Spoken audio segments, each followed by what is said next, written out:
I'm Teisha Bader, and in the news, funding to replenish Israel's Iron Dome missile defense system, which has saved countless lives and continues to protect Israel by intercepting deadly rockets from terror groups in Gaza fired at civilians.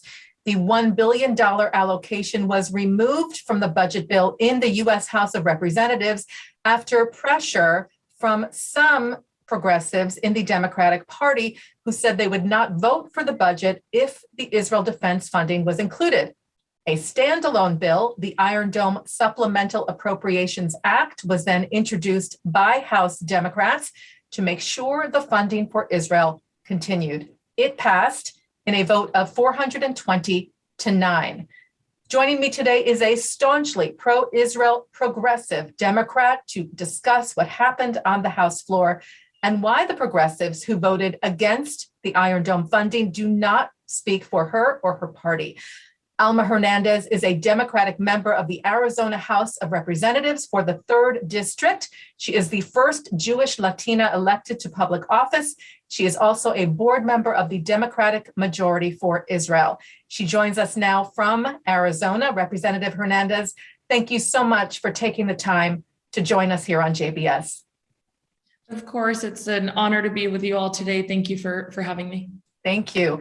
So you have been very vocal on social media about the Iron Dome funding, strongly in support of it, and strongly against the perception that progressives in the Democratic Party who threatened the funding, and ultimately most of whom voted against it, that they represent all progressives or all Democrats for that matter. I feel like you take this very personally as a Democrat and as a progressive yourself. So if you can speak to that for a moment, why this affected you so personally.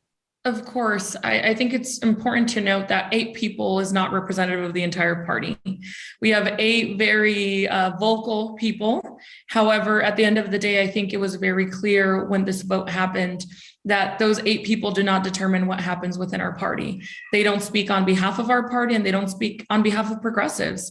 When you have over 400 people that voted for a bill and you have only 9 total that were against, I think that definitely shows that this was done in a bipartisan way.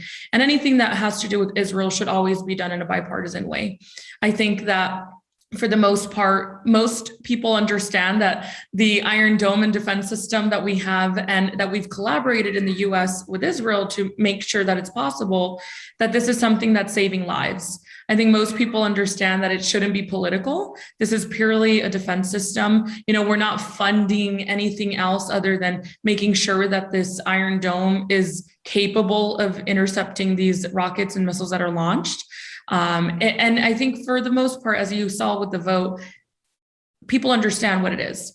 And people in our both Republican and both Democrats are very much supportive of Israel. And as a progressive myself, yes, it was very disappointing to see that there were political games that were played with this on both sides.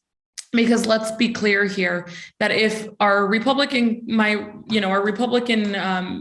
representatives would have voted for this bill that essentially, if it wasn't on its own, it was in another bill. And we all know that they refused to give any votes on the Republican side to make sure that we could raise our debt ceiling, and they did not. So I think it's important to note here that they used this as a political game, and now, label all Democrats as anti-Israel, Democrats are anti-Semitic, because they refuse to give any votes. So we had 8 people that voted against it and asked for this funding to be taken out. Well, it failed because we had 0 Republican votes. And I think it's very important for people to understand this, that now Republicans are coming out saying, well, the Democrats don't support you. They wanted to take funding away. Okay, but that bill was not a standalone bill. It was in the big feed bill, and they refused to give any votes for it. So the way I see it is, instead of playing these political games, they already knew from the very beginning that we were not going to stop funding the Iron Dome. Those of us elected in office, those of us who are following this issue all the time know that the funding wasn't going to stop. Realistically, it was not going to stop. That is why the Republicans were able to all stick together and not give any votes for this, because they knew we were going to get this done. So the frustrating part out of all of this is, yes, the squad and a few others got together and were very vocal. But at the end of the day, they didn't win. And I think it's important for us to know that just because 8 people refuse, 9 total, because we had 1 Republican refused to fund this, doesn't mean that our party, our Democratic Party, was not going to fund this. That's just not at all the case. Yeah, I want to just read some of your tweets about this. This was for right after, I think, the funding passed. In the standalone bill, you wrote, of the 8 Democrats who voted against the bill, 8 people is not the entire Democratic Party.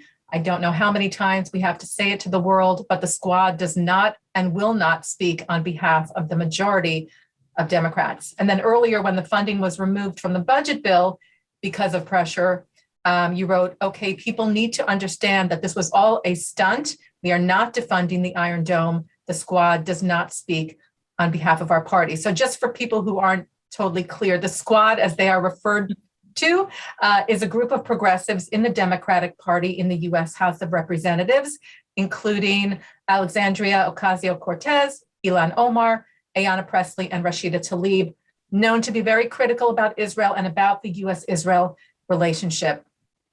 So what did you mean by this was a stunt? What were you referring to there? Yeah, as I just mentioned right now, we all knew that the funding was not going to end. This was done because, again, there's political games that are played in politics. We all know this, especially those of us who serve in elected office. We know this game. Unfortunately, this is what happens. Israel and the U.S. relationship are stronger than they ever have been.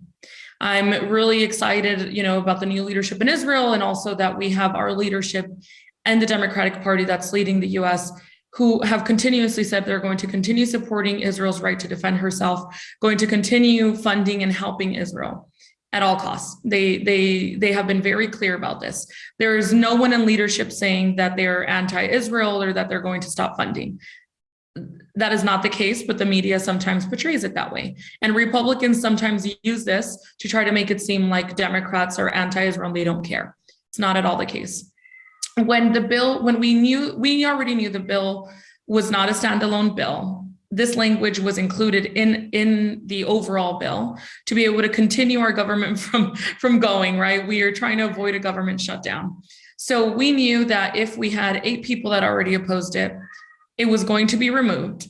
But what happened right after that was, Leader Hoyer went up publicly and said they were going to do a standalone bill just for the Iron Dome, which is what happened. We knew that we still have to go back and pass the overall bill and make sure that we keep our government going. So this was all political. This was a stunt. So this was a stunt by the squad who said, we can't continue to fund Israel, and we can't continue to help them, and they're an apartheid state. And I can go on and on about the horrible things that they've said, which we know is not true. So when they decided to go publicly and say, we're going to stop this funding, they already knew as well that that was not going to be the case. We have too many people on both sides of the aisle who are staunch supporters of Israel, who will continue to do their job and ensure that we're protecting our greatest ally. So we knew that this bill, it was not a standalone bill at the beginning. So I was really glad actually that we were able to get it as a standalone bill. So for those of us who have been doing this advocacy work for years, I was actually very pleased with the outcome, because what we were able to do was not only fund the $1 billion, but also make sure that we had on record and we were able to see who truly stood with us and who supported us. And I think that's really important. We have 8 people on the Democratic side and 1 Republican. One of the Republican who voted against this also voted against Holocaust education. So I think it's very clear, and it shows us here that when we're all work together and when we come up with ideas that are bipartisan, we can get things done and get them accomplished. So as I said, it was a stunt on their end because they knew it was going to be funded. As you all saw, AOC ended up voting present. She then took back her very loud position of being against and defunding the Iron Dome to then switching to present. When people vote present, I think it shows they have no spine and no political courage, because voting present, you're not showing us where you stand, And I think that's the worst thing you could do as an elected official, is saying, I'm going to vote present on this issue because I don't want to be at fault or be told that I voted a certain way. So I think it's cowardly. And I think being that she was so vocal and going out publicly saying, we need to stop this funding. We need to, stop giving Israel money. And then she voted present, I think shows how much of a hypocrite she is. So as a progressive myself, I was very frustrated about that. And I think most of the world saw that this was a stunt. As I said, it was all political games. And at the end, we ended up winning. And I'm very pleased at the outcome that we had. Why do you think she changed her vote at the last minute? What happened there? Do you have any inside information, or just your own impression? I don't, but I will say, she represents New York, an area. She represents a very diverse area of New York. There were many members of the Jewish community, I'm sure, that have reached out to her and explaining why this isn't, this shouldn't be political. I read something on the New York Times that said that her office had said it was because of rabbis and political, big political pressure. And goodness, if rabbis have that much influence on how people vote, let's use them more often. But I don't believe that was the case. I do believe that she is smarter than most people give her credit for. I think she understands that defunding the Iron Dome is really going to hurt people on both sides. The Iron Dome in Israel, and many people forget, in Israel, it's not just Jewish people who live there. It's one of the most diverse places where you have Muslims, you have Christians, Catholics, you have Jews, you have everything. So the Iron Dome essentially protects those who are citizens of Israel and Israelis and Arabs. It doesn't matter who you are, where you come from. It protects these individuals from not being killed. So I think she knew this. Again, it was all a political stunt. But for her to say that it was because of rabbis and big political pressure, well, she's been very vocal about other issues and always stuck to how she was voting. So I just found it very interesting that towards the end, after all of that ruckus and commotion that was caused, that she ended up voting present. To me, that's just, I don't appreciate when people do that, because I think it just shows us that they have no political courage.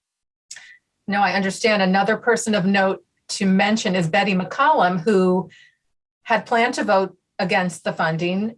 She got up on the House floor and asked for clarification from Representative DeLauro to say, I just want to be clear that this funding is for defense and cannot be used for offensive means, which obviously was clear from the beginning. This is something that has been written out and explained a million times, but I think she wanted to just be on record asking that again, and then she voted to support it, which...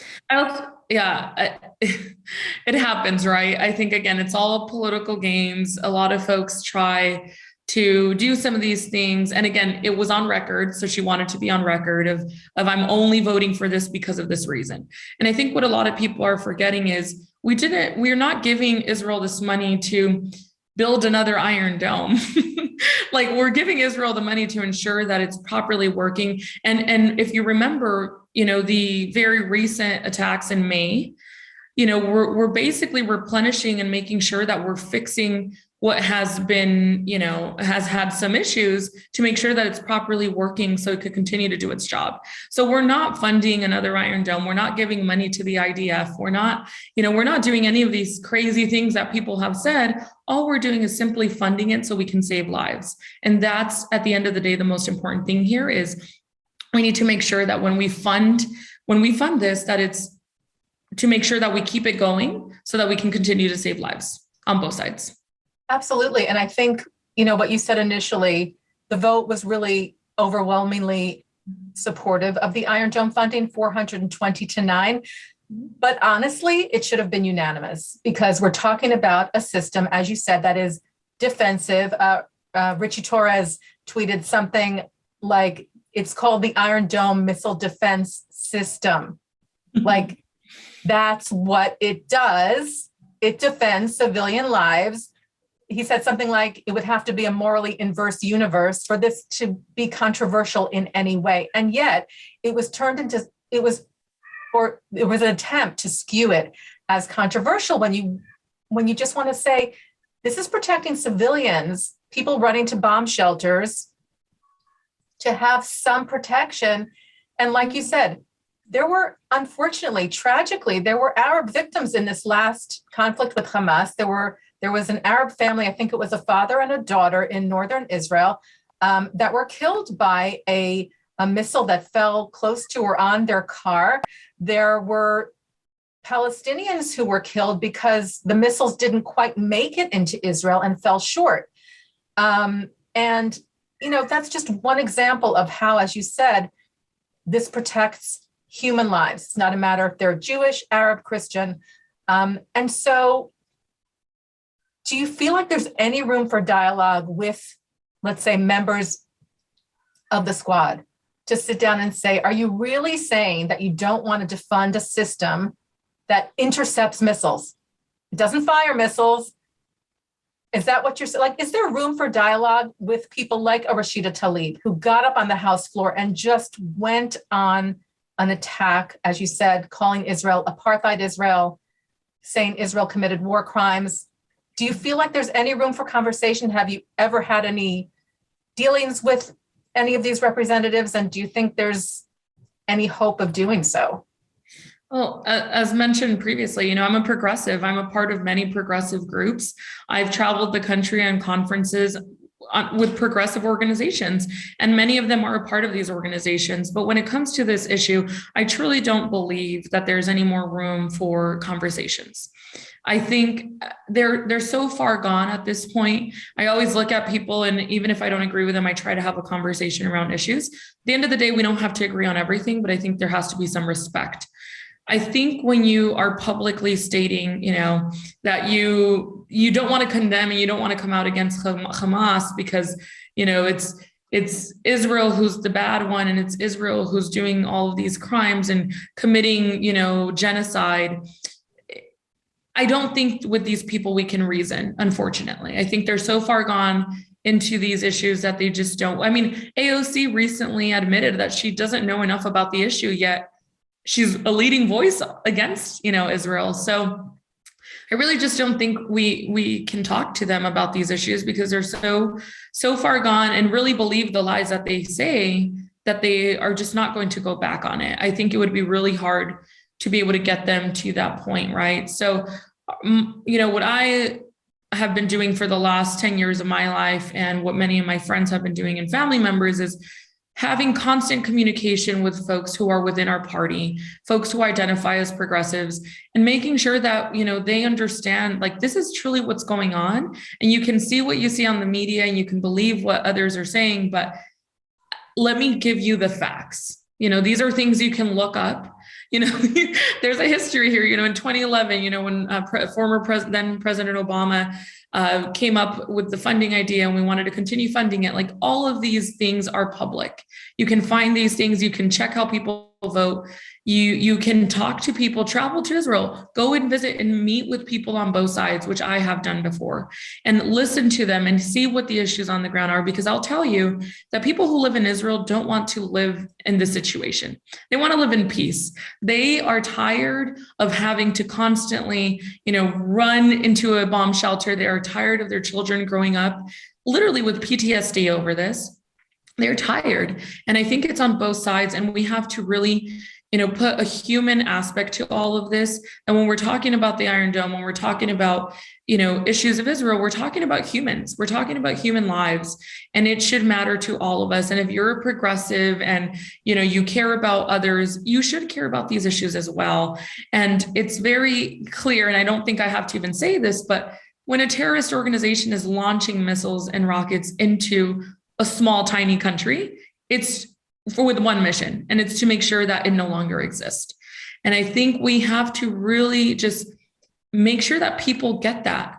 There's no other country. We don't have an Iron Dome in Mexico. My family's from Mexico. We don't have an Iron Dome in Mexico. We don't need it.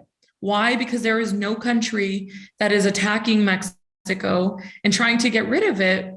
There's no way, unless anyone can give me an example. And that's what I'd love for the squad to tell me. Give me an example of another country that you want to hold to these same standards as Israel, because I'll tell you that they don't. You know, when we see so many other issues around different countries where people are literally being starved by their government, people are being imprisoned, there's so many issues, yet Israel is the one to blame for all of the issues of the world.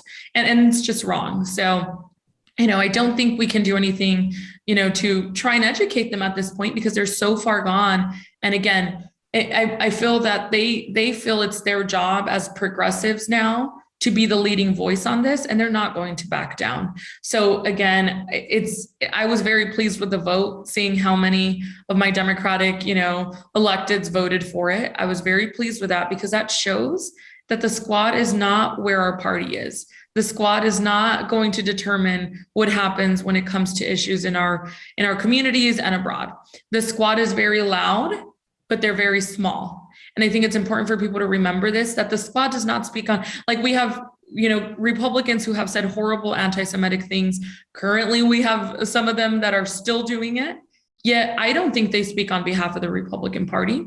So I want people and the viewers to understand that we need to hold every side accountable for these issues, not just the Democrats, not just the progressives, because I will tell you, we are not the squad. The squad doesn't speak on behalf of us. You know, we have great leaders in Congress, like Congressman Richie Torres, who are staunch supporters of Israel, who have been there, who understand the issue. Because again, this conflict has been going on for years. It will continue to go on until hopefully one day in my lifetime, I'll be able to see peace.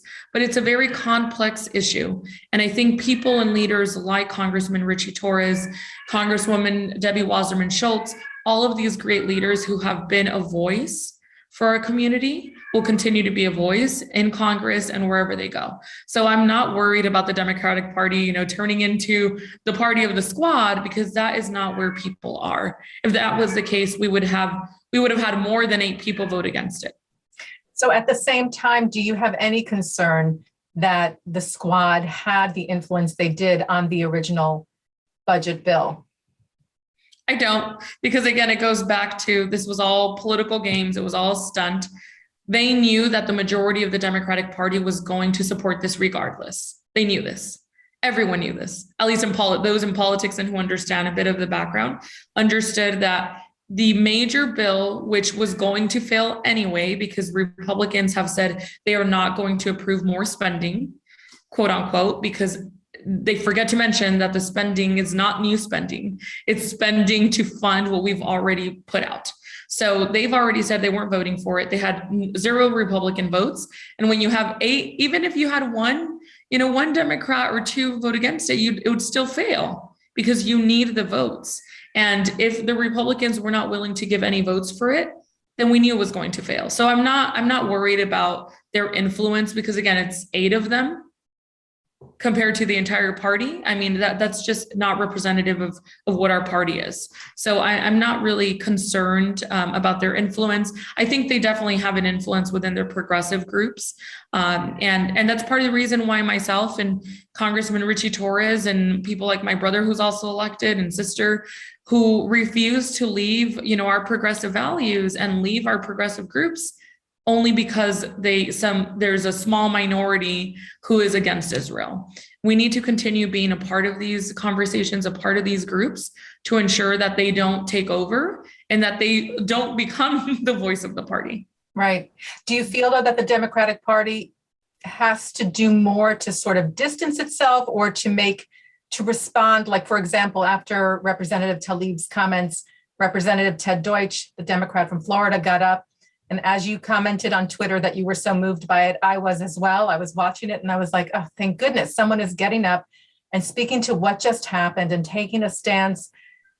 Were you disappointed that more representatives didn't get up and say something about Rashida Tlaib's comments, or even afterwards to say something to distance itself from what she said? Or were you okay with that? Yeah, honestly, I was okay with it. As someone who serves in the legislature here, the less people talk, the more effective we are.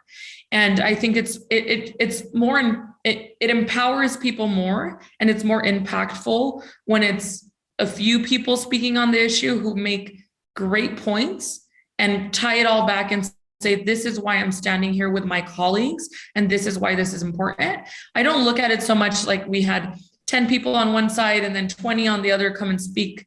That truly doesn't, I believe at that point, people become tone deaf and they just don't even listen at that point to either side. So for me, it's more important to have one or two strong voices who will stand up and say, this is not what our party stands for. And I stand with leadership and I stand with the majority of our party to denounce what was just said on the floor. And that to me means more than having 20 people line up to speak for 1 minute. And knowing, I mean, really, your vote is your voice. And your vote tells us who you are and where you are on the issues. So again, when people vote no, we know where they are. When people vote present, we don't know. And that's what bothers me. So, at the end of the day, I'm not worried that we didn't have more people stand up, because I think for the most part, those that did stand up brought back the points and said, this is why I support my leadership on this. And I was really glad to see it. When I saw his speech, I was very moved by it. I got the chills because it was so spot on. It was perfect. So no, I'm not worried about not having more people, standing up and speaking. At least in my opinion, in my view, and in the last 3 years that I've been serving, for me, I only stand up to speak when it's something that's really important to me and something that I really feel that I need to stand up and say something about. I don't just stand up. There's people who stand up on every issue and they want to hear themselves speak every single time. I don't need to do that. And I think people will listen more when you talk less and you are specific about the issues that you care about. So when are you running for Congress? Not anytime soon. Not anytime soon. I'm very happy in the legislature. My brother actually is running. Hopefully he will join Congressman Richie Torres. They're working together to ensure that my brother joins him in the next year and a half. Or 2 years. That's wonderful. We wish him the best of luck. Maybe we'll have him on JBS when we're able. Sounds great.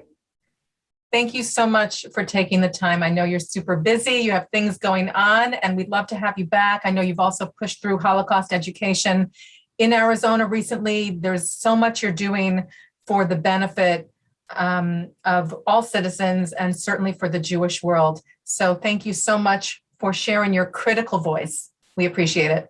Thank you. Have a great day. Thank you so much. Yeah, of course. Alma Hernandez is a Democratic member of the Arizona House of Representatives for the 3rd District. We thank her truly for joining us on JBS.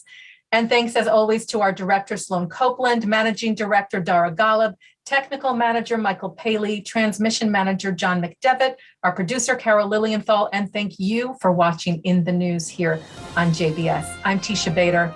Be well.